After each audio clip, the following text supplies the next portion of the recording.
রাজনীতিবিদরা এদের একটা বড় অংশ দুর্নীতিবাজ। কোন এই পৃথিবীর মধ্যে সবচেয়ে সম্পদশালী রাষ্ট্র হলো বাংলাদেশ।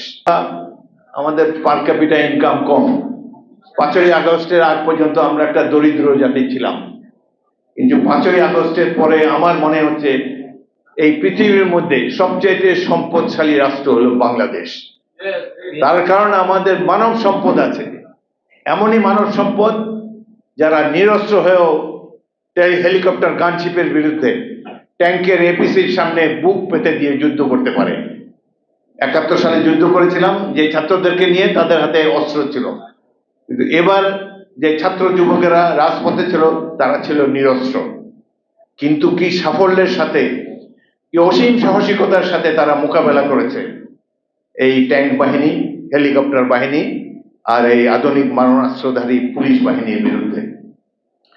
যেই জাতির কাছে এই সম্পদ আছে তাদের নিঃসংকোচিত তারা থাকতে পারে, তাদের ভয়ের কোনো কারণ নেই। পৃথিবীতে এমন জাতির সৃষ্টি হয় নাই যারা আমাদেরকে পদানত করতে পারে, কোনোদিন এটি সম্ভবই নয়। এটা দেখে এই পরিণত বয়সে আশ্বস্ত হয়েছি যে আমাদের দেশের স্বাধীনতা সার্বভৌমত্ব কেউ লঙ্ঘন করতে কোনোদিন পারবে না। সেটি এইবারে আমাদের জুলাই আগস্টের ছাত্র সমাজ, তাদের পিতামাতারা, এটাই তো বিপ্লব, যেখানে ছাত্রের সাথে তার পিতামাতা দাঁড়িয়ে আছে, একই লক্ষ্য ধারণ করে অংশগ্রহণ করেছে আন্দোলনে। এটাই তো বিপ্লব। এর চেয়ে বড় সাফল্য আর কি হতে পারে।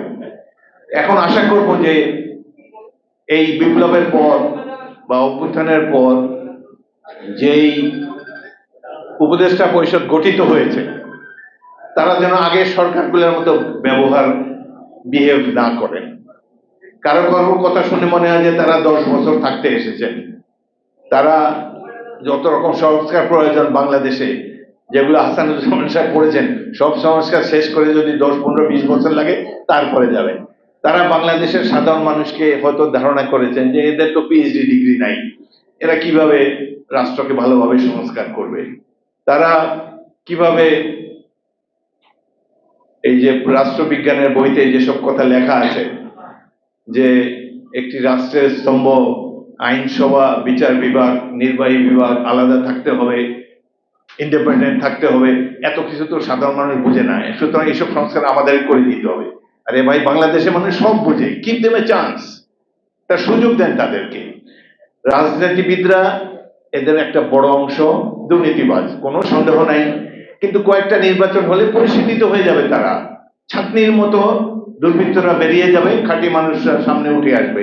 Give them that chance, give them that opportunity. এই সুযোগই যদি তাদেরকে না দেন তাহলে কিভাবে এই যে 3-4টে নির্বাচন হযরত শেখ হাসিনা করে গেল, এটা কি নির্বাচন? এগুলাতে কি পেয়েছি আমরা? এইভাবে জনগণের সাথে প্রতারণা বিশ্বে কোনো সরকার করে নাই তার নিজ জনগণের সাথে।